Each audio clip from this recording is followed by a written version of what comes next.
사람들은 자신의 한계를 만나게 되면 절망 가운데 빠지고 낙심하게 되는 것 같습니다. 어떤 인식의 한계, 지식의 한계, 능력의 한계, 시간의 한계, 건강의 한계 등으로 인해서 우리가 세웠던 계획들이 수포로 돌아가게 되면 사람이 그때 좌절하는 것 같습니다. 그런데 한계가 나의 삶 가운데 다가왔을 때 우리가 좌절하고 절망하고 포기하는 것이 아니라 정직하게 나의 부족함과 나의 능력을 인정해야 합니다. 그리고 그 한계를 인정한 다음 우리는 주님께 나아가 주님께 부르짖고 주님을 붙잡아야 될 줄 믿습니다. 예수 그리스도께서는 이 땅에 절망 가운데 빠져 있는 사람들에게 희망을 주기 위해서 오셨습니다. 누구든지 죄의 문제를 해결하지 못하고 죽음의 문제를 해결하지 못하고 자신의 능력의 한계를 극복하지 못하는 그런 가운데 있을 때 이 모든 것들을 해결해 주신 분이 바로 우리 구주 예수 그리스도인 줄 믿습니다. 주님께서 우리에게 말씀하셨습니다. 할 수 있거든이 무슨 말이냐? 믿는 자에게는 능치 못할 일이 없다 말씀하셨습니다.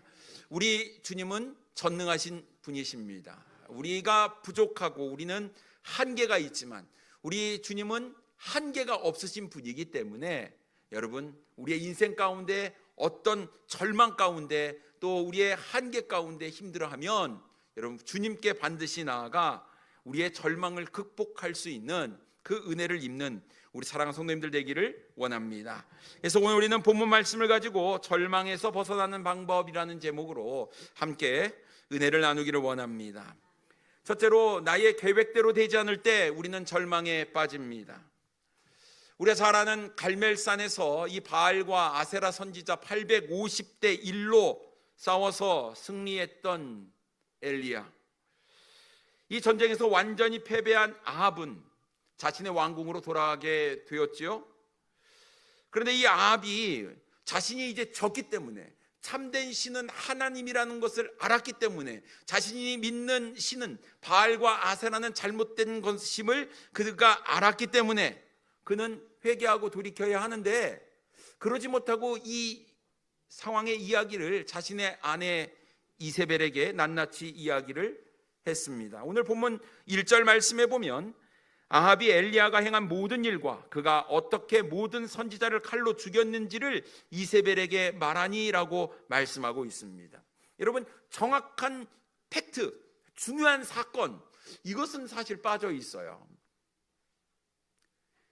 전쟁을 했는데 붙었는데 대결을 했는데 하나님이 참된 신이다 라고 왜 말을 못하냐는 거예요. 여전히 바알과 아세라 선지자를 숭배하고 숭상했던 이 아합의 마음 가운데에 여전히 하나님은 안중에 없는 그런 모습으로 이세벨에게 지금 우리 바알과 아세라 선지자가 죽었다라는 사실을 이야기하게 되었다라는 것입니다. 여러분 분명한 사실을 목격하지 않았습니까?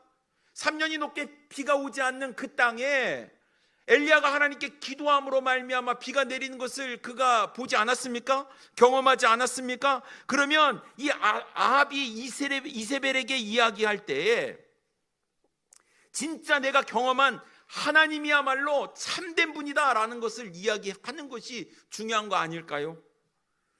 근데 아합의 모습은 그렇지 않았다라는 거예요. 낱낱이 이세벨에게 이야기하는 모양새로 보아 지금 이 나라의 실권은 아합 왕에게 있는 게 아니라 이세벨에게 있다라는 것을 우리가 알 수가 있습니다. 여러분 집안의 이 힘이 누구에게 있습니까?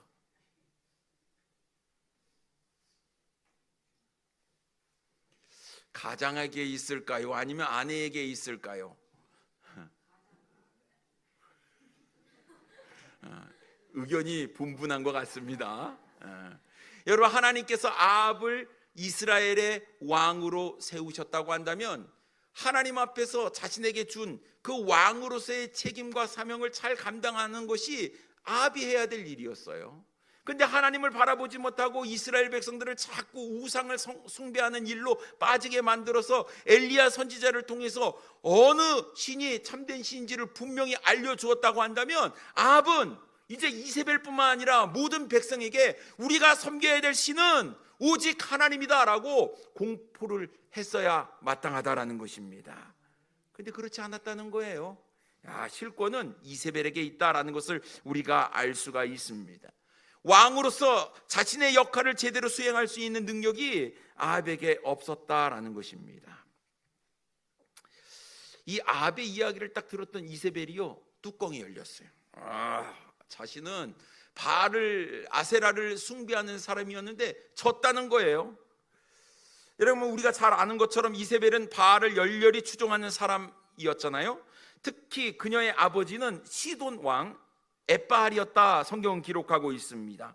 열왕기상 16장 31절 말씀에 보면 느밧의 아들 여로보암의 죄를 따라 행하는 것을 오히려 가볍게 여기며 시돈 사람의 왕 엣바알의 딸 이세벨을 아내로 삼고 가서 바알을 섬겨 예배하고라고 말씀하고 있어요.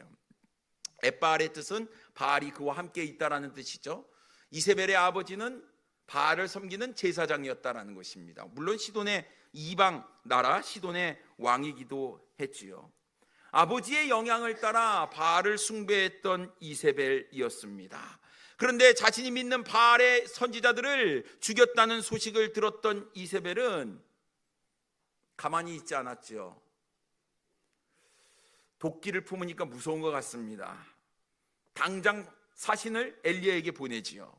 2절 말씀에 보면 이세벨이 사신을 엘리야에게 보내어 이르되 내가 내일 이맘때에는 반드시 내 생명을 저 사람들 중 한 사람의 생명과 같게 하리라. 그렇게 하지 아니하면 신들이 내게 벌 위에 벌을 내림이 마땅하니라 한지라 라고 말씀하고 있습니다. 이세벨이요, 내일 이맘때 너도 네가 죽인 바알 선지자처럼 그렇게 내가 만들 거야 라고 엄포를 놓게 된 것이었지요. 그런데 여러분 생각해 보십시오. 엘리야가 어떤 사람입니까? 하나님의 위대한 선지자였어요. 구약의 선지자 하면 누가 딱 떠오릅니까? 엘리야예요. 엘리야. 불말과 풍물병거를 타고 죽음을 보지 아니하고 하늘로 들림을 받은 위대한 하나님의 선지자 엘리야였습니다. 바알과 선지자 여러분 혼자서 850대 1로 싸워가지고 진정한 신은 하나님이다라는 것을 증명해낸 위대한 선지자였어요. 그럼 여러분 이세벨이 협박을 하면 엘리야가 두려워했겠습니까? 완전한 승리를 거둔 엘리야가 두려움을 느낄 것 같습니까? 두려워하지 않아야 되는 게 맞는 것 같지만 우리의 생각과 달리 이세벨의 협박에 엘리야가 굉장히 두려움을 느끼게 되지요. 내일 이맘때, 기간을 딱 정했습니다. 내일 이맘때 너를 반드시 죽이겠다라는 이 이세벨의 엄포에 잔뜩 겁을 먹고 광야로 도망치고 말았습니다. 3절 말씀에 보면 그가 이 형편을 보고 일어나 자기의 생명을 위해 도망하여 유다에 속한 브엘세바에 이르러 자기의 사환을 그곳에 머물게 하고라고 말씀하고 있습니다. 그가 도망친 이유가 무엇입니까? 자기의 생명을 위해 도망했다라고 말씀하고 있어요. 여러분 하나님의 부르심이 있을 때 하나님의 사람들이 죽음을 두려워하겠습니까? 우리의 부활 되신 주님을 믿는 그 믿음이 있는데 여러분 엘리야는 하나님께서 부르실 때 자신의 목숨을 걸고 내가 하나님의 부르심에 합당한 사명을 위해서 살아가는 사람이 되겠다 다짐하고 그 사명을 위해서 살아가는 사람이었는데 오늘 이 순간 이세벨이 내일 이맘때 너를 똑같이 죽이겠다라는 이야기에 겁을 잔뜩 집어먹고 도망쳤다라는 것입니다. 여러분 우리가 잘 아는 대로 엘리야 선지자는 북이스라엘의 선지자였어요.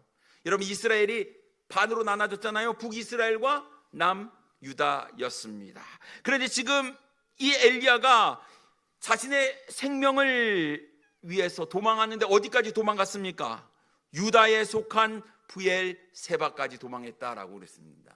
남유다의 제일 밑에 있는 곳, 그것이 바로 브엘세바였어요.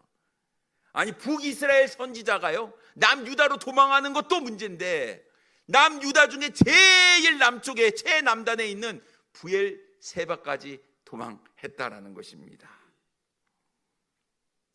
이 정도 도망하면 이세벨이 쫓아와도 자기의 생명은 건질 것이다 라는 생각이 있었던 것 같습니다. 그러나 여러분 이것은 굉장히 심각한 일이었어요. 엘리야가 그런 어려운 가운데 빠졌을 때 이세벨이 엘리야를 죽인다고 이야기했을 때 여러분, 엘리야가 제일 먼저 해야 될 일이 무엇일까요? 하나님, 상황이 이런데 제가 어떻게 해야 될까요? 라고 하나님께 묻는 것이 제일 선행되어야 했다라는 것입니다. 그런데 그 사실, 이세벨의 협박, 그것이 두려워서 하나님께 묻지도 아니하고 하나님의 뜻이 어디 있는지도 모른 채 그는 도망하기에 급급했다라는 것입니다.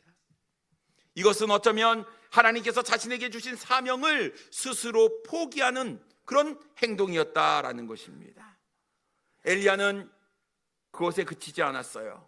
이곳에 자신의 사환을 머물게 하고 자신은 어떡합니까? 홀로 광야로, 아무도 없는 광야로 들어가게 됩니다. 무엇인가 비장한 각오를 하는 것 같지 않습니까? 엘리야가 광야에서 어떻게 했을까요? 4절 말씀에 보면요, 자기 자신은 광야로 들어가 하루길쯤 가서 한 로뎀나무 아래에 앉아서 자기가 죽기를 원하여 이르되 여호와여 넉넉하오니 지금 내 생명을 거두시옵소서.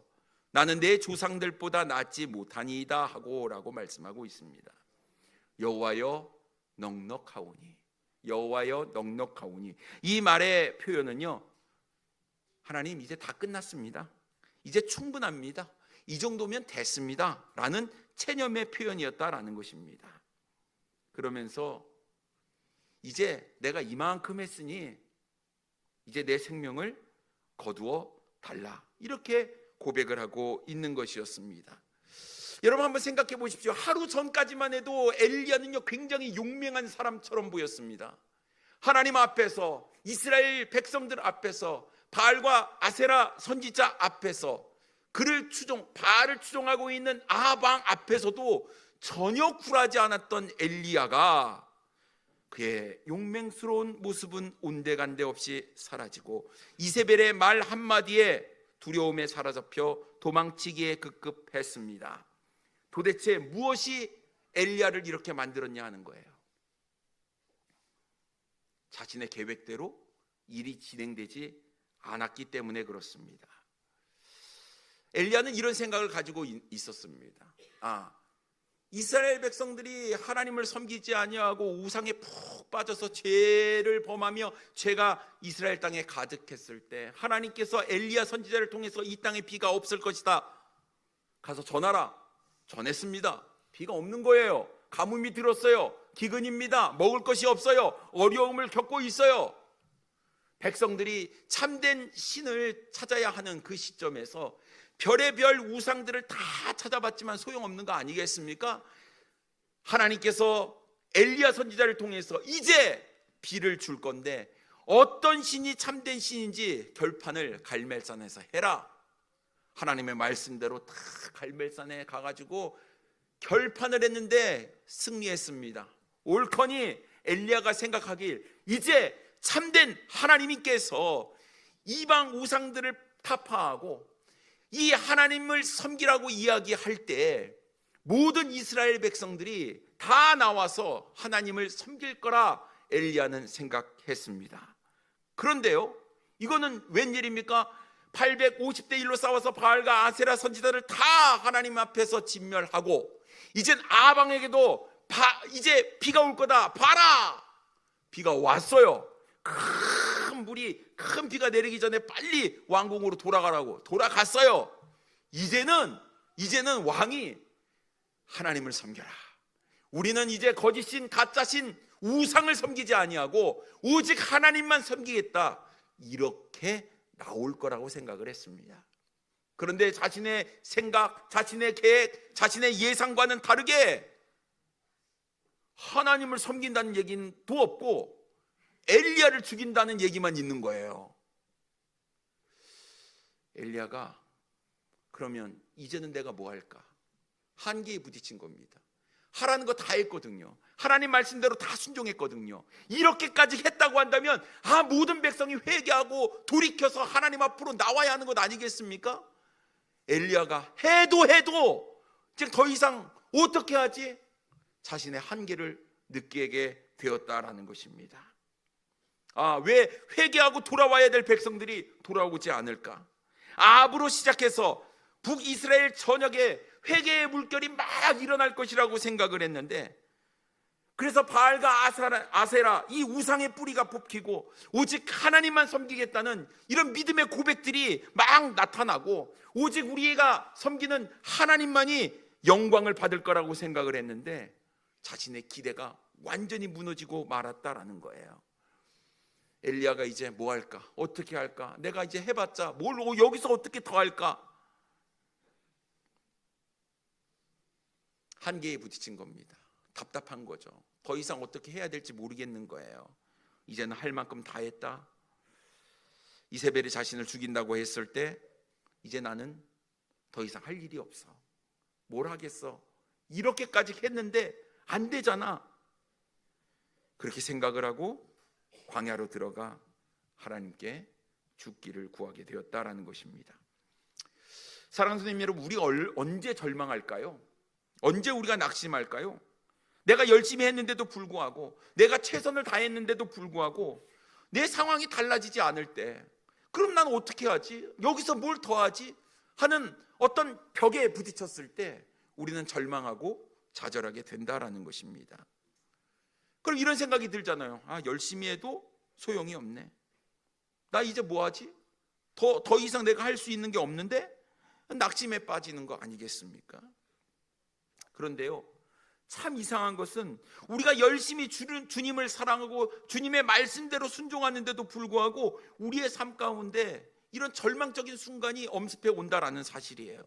뭔가 끝나야 될 것 같은데 끝나지 않고 계속해서 내 삶을 괴롭히게 되면 우리는 낙심 가운데 빠지게 되는 것 아니겠습니까?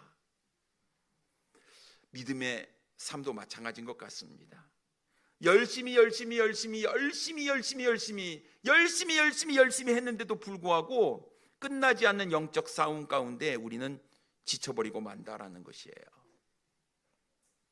여러분, 우리 가족 가운데에 믿지 않는 사람이 있어요? 실족한 사람이 있어요? 그 사람을 위해서 우리가 기도하고 권면하고 하나님의 말씀대로 어떻게 하면 돌이킬까 노력하는데도 불구하고 내 뜻대로 되지 않을 때 낙심이 되는 거예요. 절망이 되는 겁니다.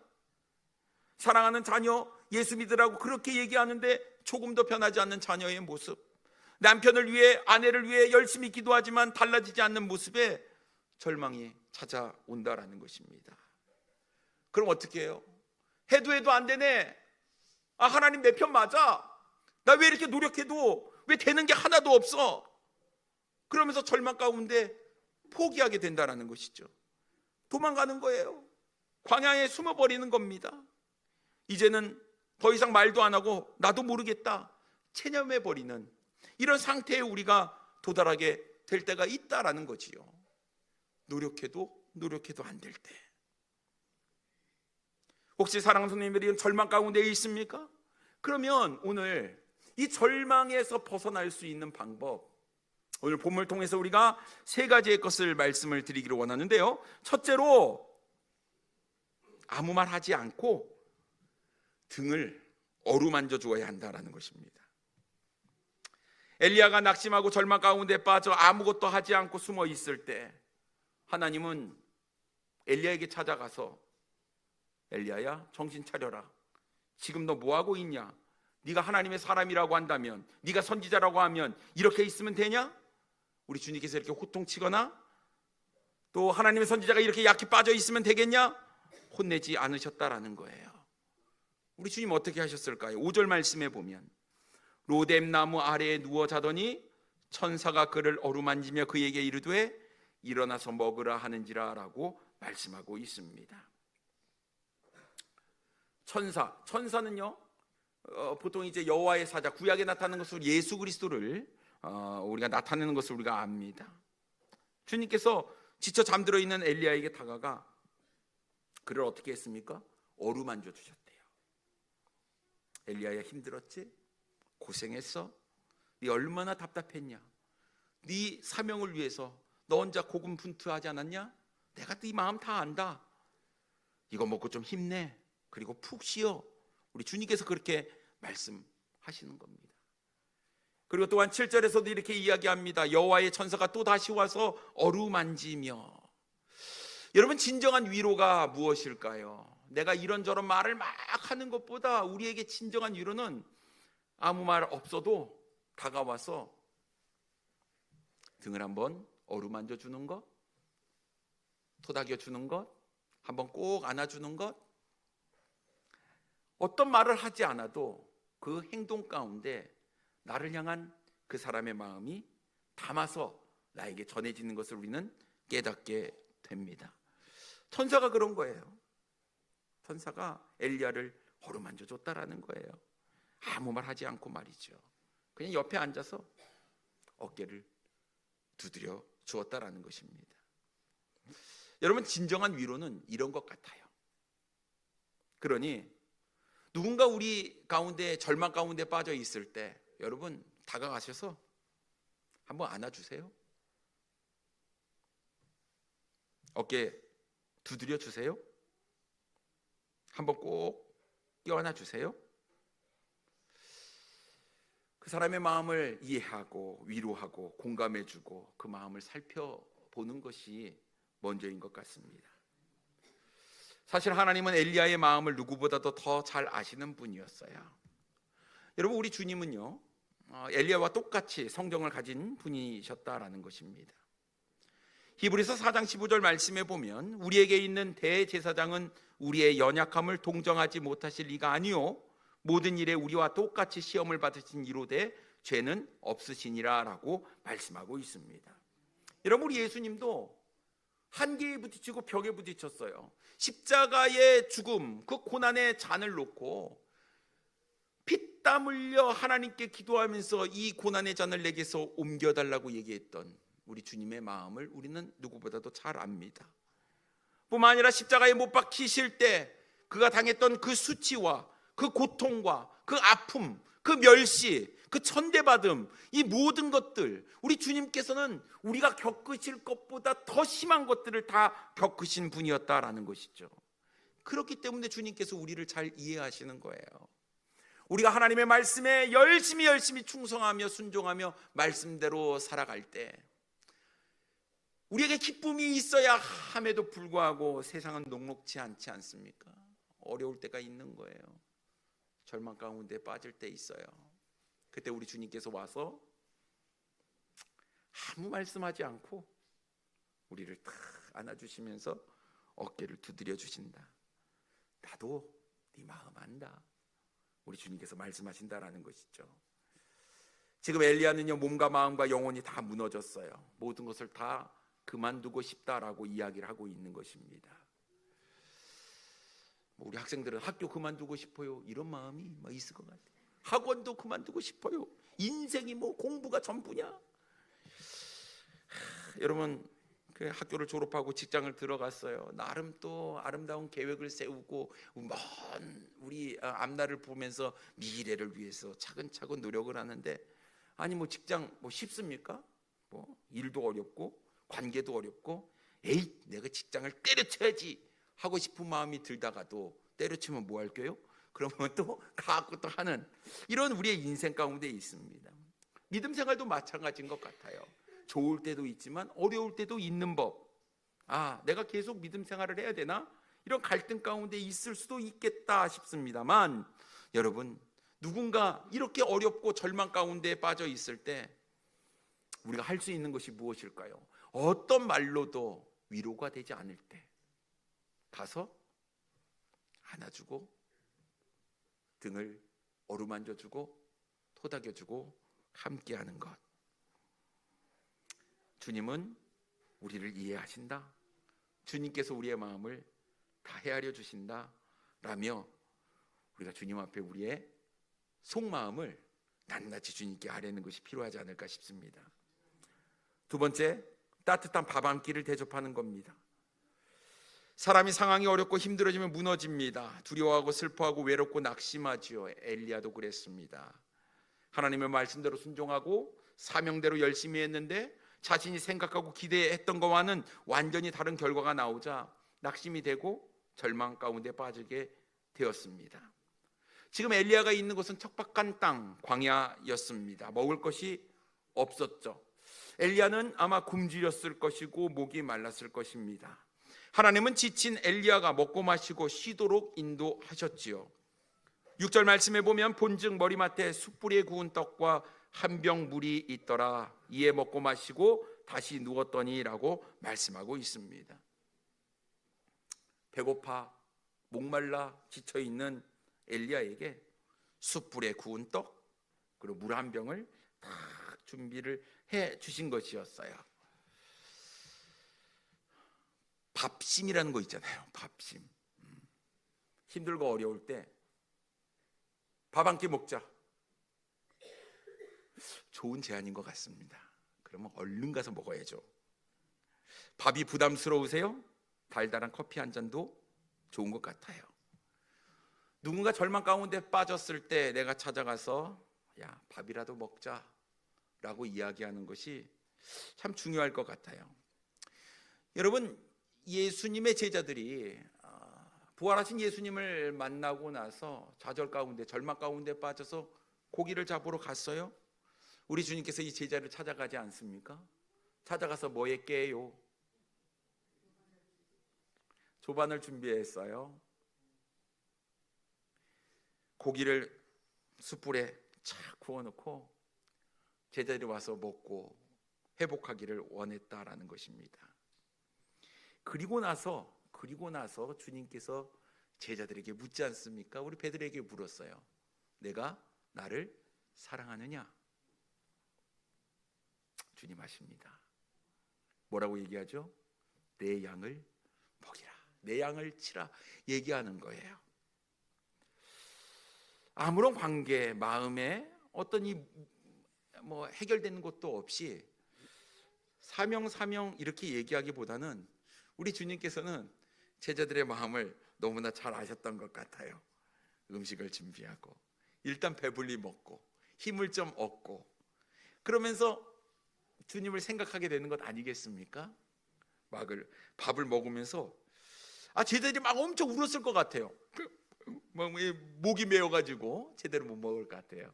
왜냐하면 내 앞에 계신 분이 부활하신 주님, 나를 사랑하는 주님이었어요. 그리고 나서 주님께서 물어보실 때 제자들은 저는 주님 사랑하지 않아요 이렇게 대답하지 않았지요. 그 마음을 아니까요. 주님이 얼마나 자신을 사랑하는지 아니까. 그래서 제자들이 이야기합니다. 내가 주를 사랑하는 줄 주님께서 아십니다.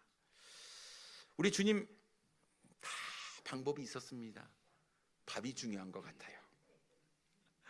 여러분, 작은 섬김이 우리 밥 한 끼 대접하는 것이 절망 가운데 빠져 있는 사람을 건져낼 수 있다. 여러분, 이것도 한번 좋은 방법이 아닐까 싶습니다. 그리고 세 번째로 회복할 때까지 기다려주는 겁니다. 하나님의 위로를 받았던 엘리야가요 또다시 잠에 빠져들었어요. 첫 번째 식사를 하고 나서 하나님께서 바로 일으켜 세워서 사명을 주지 않았다라는 거예요. 잠자는 엘리야를 깨워서 먹이고 다시 잠자도록 놔두었어요. 충분히 쉬게 놔두었습니다. 그리고 또 찾아와서 그를 격려하지요. 7절 말씀 다시 보면 여호와의 천사가 또 다시 와서 어루만지며 이르되 일어나 먹으라. 내가 갈 길을 다 가지 못할까 하노라 하는지라. 내가 갈 길을 다 가지 못할까. 다시 말해서 엘리야가 가야 될 곳이 있다. 엘리야의 사명이 있다. 너는 아직 끝난 게 아니다 라고 주님께서 말씀하시는 거예요. 이 사명을 주시기 위해서 주님께서 가셔서 등도 어루만져 주시고 밥도 준비를 해 주시고 회복할 때까지 기다려 주셨다라는 거예요. 엘리야가 지금 있어야 될 곳은 광야가 아니었다라는 것입니다. 지금 엘리야가 가야 될 것은 하나님의 산 호렙산이었어요. 하나님은 엘리야가 스스로 거기까지 갈 수 있도록 충분히 쉬고 충분히 먹고 힘을 비축할 수 있는 그 기간을 주신 거예요. 우리는 다급합니다. 뭔가 빨리 일을 해야 돼요. 야, 빨리 가. 나 조금 힘들어요. 조금 쉬었다 가요. 아니야. 지금 목적지까지 빨리 가야 돼. 근데 우리 주님은 그렇게 하지 아니하셨습니다. 지금 조금 회복하고 한 발 좀 후퇴하고 더 나아가면 되지. 하나님은 어루만지심의 사랑을 통해서 엘리야가 다시 사망의 길로 갈 수 있도록 그를 부르셨습니다. 8절 말씀에 보면 이에 일어나 먹고 마시고 그 음식물의 힘을 의지하여 40주 40야를 가서 하나님의 산 호렙에 이르니라 라고 말씀하고 있습니다. 여러분, 하나님의 위로하심과 또 음식물의 공급함을 통해서 체력을 회복한 다음에 그가 하나님의 산 호렙산까지 40주야 40일 동안 밤낮으로 하나님께서 원하시는 그 땅까지, 그 산까지 갔다라는 사실입니다. 이탈했던 사명의 자리로 엘리야가 다시 복귀했다라는 것입니다. 그가 다시 사명의 길로 걸을 수 있었던 것, 그가 절망 가운데 빠져 있지만 다시 회복할 수 있었던 것은 엘리야를 향한 하나님의 아름답고 놀라운 깊은 사랑 때문이었습니다. 그렇다면 사랑하는 손님 여러분, 우리가 하나님께 지금 배울 수 있는 우리의 모습은 사랑하며 기다려주는 것입니다. 회복할 때까지, 그가 안정될 때까지 우리가 충분히 기다려주고, 여러분, 다그친다고 일이 해결되는 건 아니지 않습니까? 이래저래 마음은 바빠도 그래 함께 가야지, 스스로 깨달을 때까지 기다려줘야지, 우리가 좀 인내하며 참아야 되는 이런 기간이 필요하다라는 것입니다. 그럴 때 하나님께서 주시는 새 힘을 얻게 될 거예요. 등을 토닥토닥 거려줄 때 그 토닥토닥거림에 사랑이 담겨져 있다는 것을 깨달을 거예요. 여러분, 밥 한 끼 대접하는 거 아무 소리 안 하고 밥만 먹어도 그 사랑이 느껴지는 것 아니겠습니까? 충분히 내가 지치고 쓰러져 있을 때 기다려주고 인내하는 것이 그 마음이 그 사람에게 전달되는 것 아니겠습니까? 엘리야가 하나님께 주시는 그 위로함, 그것을 통해서 새 힘을 얻고 다시 일어나서 사명의 자리로 나아가는 것처럼 우리도 그런 모습들이 있어야 한다는 것입니다. 여러분, 절대로 포기하지 마십시오. 절망 가운데 빠지지 마십시오. 하나님은 우리를 통한 원대한 계획을 가지고 있는 거예요. 지금 하나님께서 계획 가운데 우리를 두고 있는 거예요. 여러분, 우리가 어떤 일이 우리의 삶 가운데 벌어져도 하나님께서 우리를 통하실 일들은 계속해서 진행 중에 있다라는 사실입니다. 지금 답답하고 힘들고 어려워서 좌절하고 낙심하고 절망 가운데 빠질 그 순간일지라도 하나님은 우리 편이시다라는 것이죠. 그러니 우리가 사랑으로 좀 기다려주세요. 말씀으로 권면하시면서도 기다려주세요. 다시 돌아오기를 원하시는 그 마음이 있지만 한 발 후퇴해 보시고, 하지만 하나님께서 얼마나 사랑하는지 내 삶을 통해서 그 하나님의 사랑을 잘 전달해 주세요. 그 시간이 어쩌면 하나님의 사랑을 놀랍게 깨닫는 아주 복된 시간이 되지 않을까 싶습니다. 그래서 다시 하나님의 원하시는 그 자리, 사명의 자리로 나아올 수 있도록 오늘 우리 하나님께서 엘리야를 어떻게 위로하고 격려하고 세워서 다시 사명의 자리로 인도하고 계시는지, 우리는 그 방법을 통해서 나도 주님처럼 한 가지 한 단계 결국 하나님의 사랑, 그 놀라운 은혜를 깨닫고 다시 있어야 될 그 사명의 자리로 나아오게 되는 것처럼 우리도 그러한 사랑이 필요한 줄 믿습니다. 여러분, 사명을 감당할 수 있는 것, 우리가 함께 해 나가야 되는 일인 줄 믿습니다. 옆에 있는 지체들 한번 보세요. 혹시 낙심하고 있는가? 절망 가운데 빠져 있는가? 나의 기도가 필요하고 나의 도움이 필요한 것은 아닌가?